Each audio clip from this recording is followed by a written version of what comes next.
Listen for the word of the Lord. Someone in the crowd said to him, "Teacher, tell my brother to divide the family inheritance with me." But he said to him, "Friend, who set me to be a judge or arbitrator over you?" And he said to them, "Take care. Be on your guard against all kinds of greed, for one's life does not consist in the abundance of possessions." Then he told them a parable. The land of a rich man produced abundantly. And he thought to himself, "What should I do? For I have no place to store my crops." Then he said, "I will do this. I will pull down my barns and build larger ones. And there I will store all my grain and my goods. And I will say to my soul, 'Soul, you have ample goods laid up for many years. Relax, eat, drink, be merry.' But God said to him, 'You fool, this very night your life is being demanded of you. And the things you have prepared, whose will they be?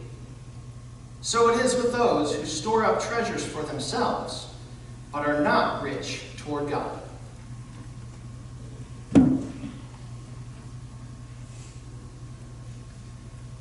Let us pray.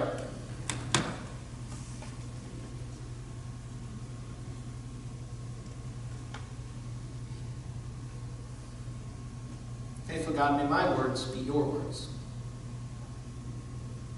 And may the meditations of all our hearts be guided by you.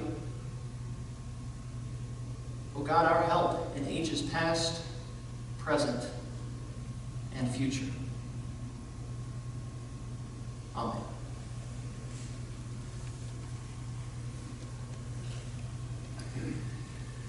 Every once in a while, we watch at home a show called Storage Wars. You're familiar with this, perhaps. The basic premise of the show goes like this. There is a group of people that travel around finding auctions that take place at abandoned storage units. And so before the auction begins, they have the opportunity to peek inside and see what might be in there. They can't see everything. They're not allowed to actually go in to rummage around. But they can peek in and they can assess what is there. And then the auction begins. And then the highest bidder wins everything in the storage unit. Now, this show follows around a particular group of people who do this for a living, none of whom are particularly likable.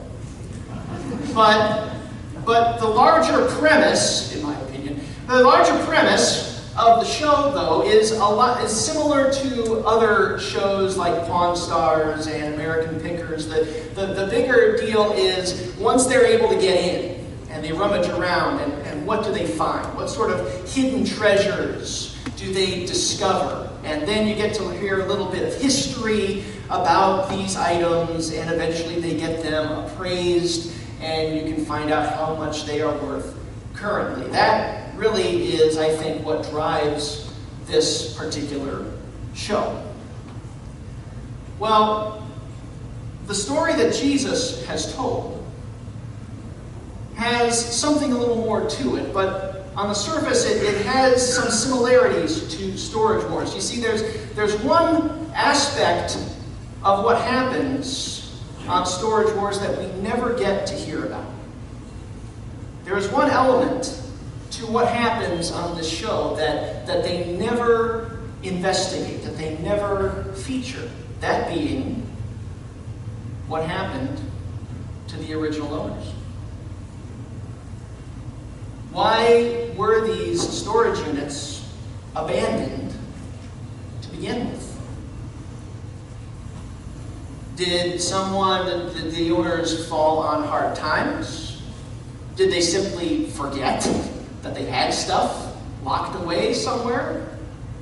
Did they have to quickly leave town for one reason or another? We never hear these stories. They decided it's more interesting to have this group of people fight over the leftovers. So Jesus, in his story, he lets us know exactly what happens to the person who is storing up what he has. The way that this starts out is Jesus is approached by a man who wants him to help settle a dispute. He comes up to Jesus and he says, "Make my brother divide the family inheritance with me." And we can quickly figure out a few things about who this guy is. He was most likely, he's bickering with his brother about the family inheritance. He is most likely the younger brother. In that culture, after the patriarch of the family passed away, the larger share of the inheritance would go to the older brother, and then the younger brother would get about half of what the older brother gets.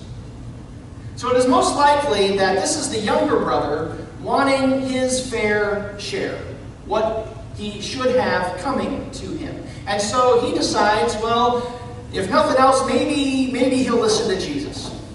It's worth a shot. So he goes up to Jesus, he says, "Please help me settle this." Actually, he doesn't say please. It's more just like, tell him to do this. And Jesus' response is, well, that's not what I do. That's not how I operate. That's not my role. I'm not a judge. I'm not a lawyer. I'm not a mediator. I'm not a negotiator. Sorry. Can't help you with this.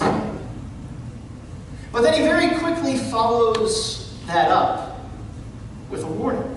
Not just to this man who has approached him, but to everyone who is gathered. Beware of greed.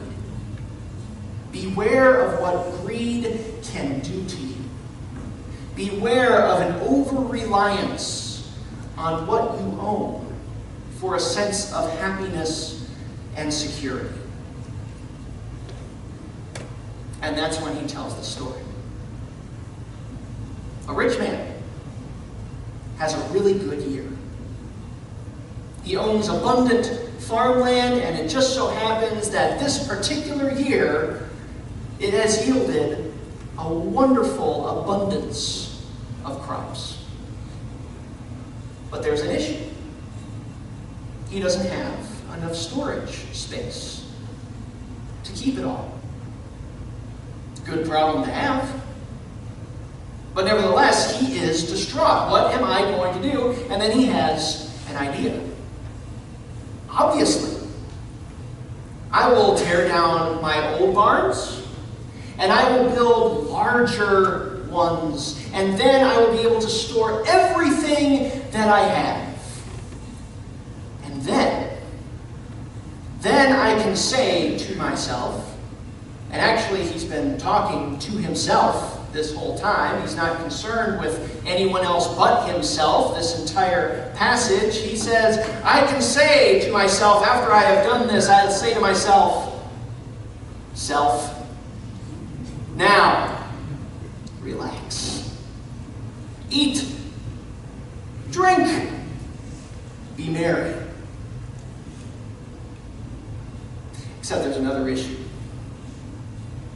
And God shows up in this parable. God doesn't show up directly very often in Jesus' parables, but God shows up in this one saying, guess what? All that planning, it doesn't matter. You're dying tonight. Whoops. And then, at that point, whose stuff will all this be? At that point, all of your planning, all of your being able to sit back and relax, what will that matter? Whose possessions will all of this belong to? You never know, there might be an auction. But we're not told that part. So this story, it has potential to be upsetting for several reasons. There might, in our day and age, in particular, in our culture, in our society, we might have a couple questions about this story. Does Jesus have something against wealth in general? Does Jesus have something against sound planning for the future? What's the deal? Why is he telling this kind of story with this kind of an ending? Well, a couple things that we can deduce. First off, is that the guy being rich in this story is a plot point. It's what allows him to have the yield that he does of crops, and that's what sets up the conflict. And the investment part, that's not really the point either, this planning for the future aspect. No, that's not really what Jesus is getting at either. And what helps us out with this is to remember what Jesus says right before this passage. His warning. Beware of an over-reliance on possessions for happiness and security. And then right after this passage, Jesus has a series of sayings where he says, don't worry. Do not worry about what you will eat, what you will drink, what you will wear. God is with you. Don't be so focused on these things that you miss God's presence that is right in front of you. The way God is moving in your life, the way God is seeking to love you and to take care of you. Don't be so fixated on possessions that you miss what God is doing. That seems to be the spirit of this parable. Where this rich man gets into trouble is he is only fixated on himself. Where Jesus, ever calling to disciples and ever calling us to check our anxiety, is focused on something else. Now you may have noticed one of the words in this morning's sermon title. You're not used to seeing this word for at least another month, if not more. You've heard of Christmas in July. I guess this is stewardship in July. And of course, we are still reflecting on core values and what might we name as those essential values for ourselves as a church. And again, we might be wondering about stewardship for several reasons. The first one being, why are we talking about this in the summer? We don't talk about this until September or October. And then the other thing might be pretty much the same problem as last week when we talked about prayer. Isn't stewardship more of a practice than a value? Part of the problem, part of the issue with these questions is that we, particularly in the church, have been conditioned to think of stewardship a certain way. First thing is that we only talk about it for 2 months out of the year later. Not yet. How dare you? And the other thing is that we have narrowed the definition of stewardship, or we tend to think of stewardship in terms of budgets and pledging and envelopes and money. And that's it. That's how we define stewardship. That's how we tend to think about stewardship, when really, in general, at its most foundational, what stewardship really is how we manage and how we share all that we have been given. All that we have been given. Those wonderful 3 T's that get dropped all the time. Time, talent, treasure. All of those things. That's another thing. It's become a cliche to rattle those off and not really think about them, not really consider how we might be able to give of ourselves in that way. But stewardship is about managing and sharing all of what we have been giving, discerning how we ourselves might be faithful with what we have. Again, what gets the rich man in trouble is he doesn't think about the sharing part. He is only thinking about storing up as much as he can for himself. This is what Jesus warns against. And the key in this passage is the very last thing that he says. Be rich toward God. Not just to ourselves, but also to be rich toward God. Jesus was set in a time and a place where community was very important. Where what you gave and what you received in community was the key to living. You couldn't just go off by yourselves. A few could. The ones at the very top could. But for everyone else, being in community and sharing in community was integral to living. And Jesus would have known this. And that is the context in which Jesus shares, be rich toward God, not just yourselves. So, again, how do we think about that as a church? How do we think about how do we reclaim stewardship beyond the narrow definition that we usually give to it?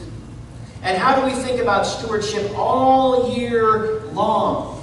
Not just when the leaves are changing and the weather is getting colder. How do we always keep stewardship as a core value in our minds? You might remember, a few weeks ago, we had a basket sitting out there. And just an open invitation. We were taking up a collection. Anyone who wanted to contribute to some sort of gift that we would deliver to the Uniontown Police Department. And there was an incredible amount of generosity shown that morning. To the point where we had a ridiculous amount left over after that delivery was made. So, firefighters like donuts. Let's give some to them too. And so, the other week, that is what we also did. We delivered a gift over to the fire department as well. And guess what? There's still a third of it left. So be thinking about something. Any day now, any week now, cars are going to once again appear across the road. And it is such a no-brainer with us being right across the street from an elementary school. It just makes sense to do something, to partner with them, not just deliver something, but to consider ongoing ways that we can partner with others in our community in these ways. How can we show support and appreciation for others in our community, however it is that they are serving? This is the question that we can ask all year long. And we do answer that question in other ways. Through the soup kitchen, where we get to meet people like Jack Evans. Through our monthly food collections for the families that we support. Through our occasional participation in special functions that Fish participates in, or that the Migrant Center participates in. And at this point, you may be thinking, this sounds more like a mission sermon. And you know what? It is, because mission and stewardship are connected. Hopelessly connected. Because what we give What we share of ourselves is how this church is able to do ministry and mission. This is how our church as a whole is able to share itself with the community in which we find ourselves.